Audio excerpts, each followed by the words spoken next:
Thank you for joining us at Let's Talk About It with Latoya Monique. Today's show, we are talking about weight loss. I am joined today by Nina. Tell us your last name. Cepellas. And, well, Marina Cepellas. Yeah. Marina Cepellas. We call her Nina. And also we are joined with lovely Latoya Teixeira. We're here today. These ladies have lost a tremendous amount of weight without surgery. And we know that gastric bypass surgery is off the chain, starting probably about 10 to 15 years ago. It became so common. When you were overweight, you go to a doctor, and if you met the criteria, people had weight loss surgery. I myself, 13 years ago, had gastric bypass surgery. At that time, I felt like I really, really needed it. But let me first welcome my guest before we go into the story. Thank you, my Nina, for being here again for the weight loss show. And thank you, Natalia, for being here and want to tell your story. I got into a car accident when I was 16 years old, and I gained, I want to say about, I think it was like 90 pounds in 1 year. I continuously after that was secluded. I gained a ton of weight. Continued to gain a ton of weight. I was very embarrassed. I just kind of focused on school because that was a place that I could easily perform, right? And I didn't have to deal with what I was seeing in the mirror, I guess to some extent.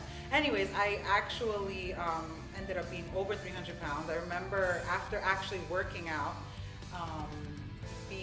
weighing myself one day, and then it was 309.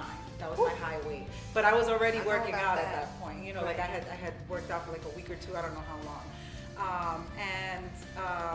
I went for a gastric bypass consultation. Mm-hmm. And, much like you, I kind of was this is the only option. That's what I thought. Mm-hmm. And then, thank God I was met with a doctor who really was, I guess he was really there for people who needed it medically. You know what I mean? He wasn't really a surgery pusher. Mm-hmm. And he was sitting there so what did you actually do? What did you go through? What have you done?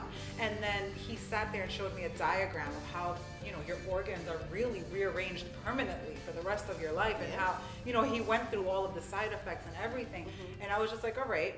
I wasn't ruling it out at that point, but I was I have to give it a genuine shot. If I'm going to do this, if I'm going to consider this, I have to go to the gym, I have to bust my butt, really try and say I hurt myself, because he was telling me 2 weeks surgery, recovery, and 1 month. Serious business. Yeah, it wasn't going to be easy that way. So I'm going to permanently change my body and not have it be easy anyway. So, you know what I mean? Right. I think there's this misconception that weight loss surgery is the easy way out, And it's not easy at all.